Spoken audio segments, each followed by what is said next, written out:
Ini untuk semua aspek. Saya berikan ijazah amalan dari guru-guru kami juga untuk semua aspek.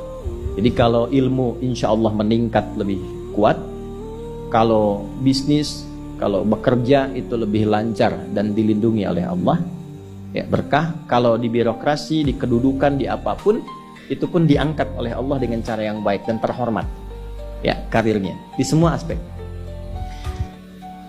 Satu sholat amalannya. Nah, bukan yang biasa. Bukan yang biasa. Kalau bisa jaga yang 40 rakaat yang sering saya sampaikan. 17 rakaat sholat fardu. Sudah? 12 rakaat rawatib. 11 rakaat yang tahajud. Jumlahnya 40. Ya? 17 rakaat sholat fardu. Kalau ini wajib. Kalau wajib standar. Ya. Mau kaya, mau tidak, ya sholat 17 rakaat juga. Mau pintar, mau tidak, 17 rakaat juga. Jelas ya? Rumusnya 24434. Ya, itu ya. Nomor aksesnya 24434. 2 subuh, 4 zuhur, 4 asar, 3 maghrib, 4 isya. Ya. Jangan sampai miskol. Kalaupun miskol harus khairayyarah. Ya kan? Bukan syarrayyarah. Baik, pasti yang miskol muadzin Allahu akbar khairayyarah. Ya. Baru adzan belum qomat syarrayyarah. Pas ya? Oke. Teruskan yang 12 itu hadisnya sahih. Perhatikan baik-baik. Man shalla isnatai asyrata rak'atan fi yaumin wa lailatin. Siapa yang menunaikan salat sunnah 12 rakaat yang mengiringi salat fardunya siang dan malam. Sudah arba'an qabla dhuhri, 4 rakaat sebelum zuhur. 4 rakaat sebelum zuhur. Teknisnya bisa langsung 4 atau 2-2. 2 kemudian salam, 2 rakaat lagi salam. Jelas? Baik. Kemudian arba'an qabla dhuhri, rak'ataini ba'daha, 2 rakaat setelahnya. Setelah zuhur 2 rakaat. 4 tambah 2 berapa? 6. Rak'ataini ba'dal maghrib, 2 rakaat setelah maghrib. 6 tambah 2 8. Rak'ataini ba'dal isya, 2 rakaat setelah isya. 8 tambah 2 10. Rak'ataini qabla al-fajri, 2 rakaat sebelum subuh. 12 ya. Nah, jaga yang 12 ini. Jaga yang 12. Kalau sebelum zuhur tidak memungkinkan 4, misal sebelum zuhur, karena kasusnya bisa berbeda. Ada Ibnu Umar, Abdullah bin Umar radhiyallahu taala anhuma, menemukan kasus berbeda. Seperti Anda di kantoran waktu singkat saat Ramadan, kan? Dapatnya cuma mungkin 2. Maka ada hadis dari Nabi sallallahu alaihi wasallam, riwayatnya Ibnu Umar. Qala au kama qala hafidtu an Rasulillah sallallahu alaihi wasallam 10 rakaat. Saya hafal dari Nabi 10 rakaat. Kalau tidak sempat sebelum zuhur 4, boleh 2. Nah, dari Ibnu Umar ini sebelum zuhurnya 2 rakaat. Sebelum zuhurnya berapa? 2 rakaat. Jadi kalau bisa 4, kalau tidak memungkinkan berapa? 2.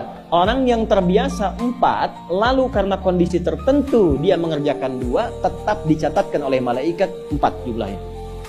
Dari mana dalilnya? Hadis. Idza maridal abdu aw safar kutiba lahu misla ma kana alaihi muqiman sahiha. Kalau seseorang sakit atau bepergian jauh, atau dia sedang punya uzur syar'i seperti 2 hal tadi, dan tak mampu melakukan amalan rutinnya seperti biasa, maka tetap dituliskan pahalanya sempurna seperti rutin dan mukimnya. Contoh, ibu mohon maaf ya bu ya, mohon maaf. Perempuan dalam keadaan suci, sholat subuhnya berapa rakaat? 2 ya, 2 kan nggak mungkin 3 kan? Baik ya, 2 rakaat. Sholat qabliyahnya berapa rakaat? 2 rakaat. Baik. Setelah itu baca Quran nggak? Alhamdulillah. Bisa 1 halaman, kan? Bisa. Ibu kerjakan saat suci. Saat sedang tidak suci, masa haid tiba, sholat tidak? Tidak.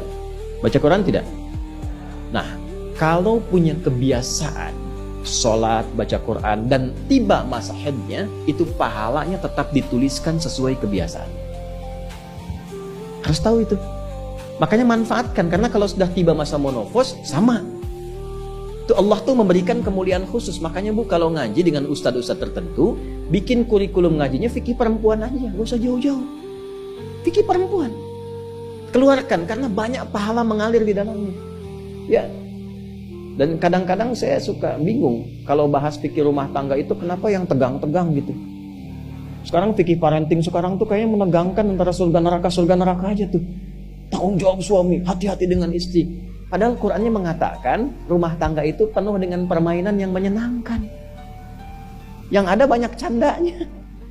Gitu. Coba keluarkan tuh hadis-hadis itu ya. Ibu tahu salah satu istri Nabi ada namanya Sayyidah Saudah binti Zam'ah. Itu sepuh, Bu. Usianya sekitar 70 tahunan ke atas.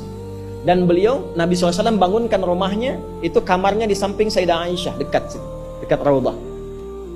Sepuhnya luar biasa, hobinya bikin makanan, masak. Satu kali ketika beliau sedang ngolah tepung, Nabi pulang, pas kemudian bagiannya Sayyidah Saudah binti Zam'ah datang sedang ngolah tepung, atau dalam riwayat atau kama hadas itu dicolek tepungnya, bermain bercanda, dicolekkan di keningnya, di kening istrinya. Nah, itu sudah sepuh, dicolekkan, masih bercanda, masih tertawa. Kalau bahasa kita masih panggil sayang gitu. Ini kapan kakek nenek masih bilang sayang dan canda. Ini penuh dengan demikian ya. Ini yang mau saya kembalikan deh, ya, nilai-nilai tadi. Jadi kembali ke sini, Bapak Ibu sekalian, kembali ke sini.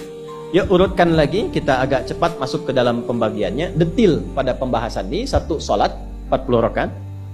Sudah? Yang fardu sudah dalilnya, yang rawatib sudah, terakhir yang 11 rakaat yang salat malam. Ya, 11 rakaat yang salat malam. Nah, ini 11 rakaat ini bisa warming up dulu 2 rakaat tanpa baca surat Al-Fatihah saja. Di Allahu Akbar langsung Al-Fatihah. Tidak pakai iftitah, tidak pakai surat selain Al-Fatihah. Allahu Akbar, ya, a'udzubillahi minasyaitonirrajim. Bismillahirrahmanirrahim. Alhamdulillahirabbil alamin sampai waladhdallin, selesai amin langsung rukuk. 2 rakaat. Seperti itu. Itu namanya khafifatain. 2 salat ringan warming up untuk persiapan supaya hatinya itu bisa khusyuk, badannya bisa agak hangat sebelum memulai tahajud. Barulah kemudian tunaikan 2 rakaat setelah itu, 2 rakaat setelah itu, 2 rakaat setelah itu, ujungnya tutup dengan 1. Ya, itu riwayatnya ada di dalam riwayat Abu Daud, nomor hadis 1367 dari Ibnu Abbas radhiyallahu taala anhuma. Ya, juga disampaikan dalam riwayat Ibnu Umar radhiyallahu taala anhuma ketika beliau mengatakan dari Nabi sallallahu alaihi wasallam, "Salatul laili masna masna, fa idza khasya ahadakumul fajra falyutir rak'atan wahidah." Kalau pengen mulai tahajud 2 rakaat dulu sampai merasa enak. Dan tolong ingat ya, tolong nggak usah panjang-panjang dulu suratnya.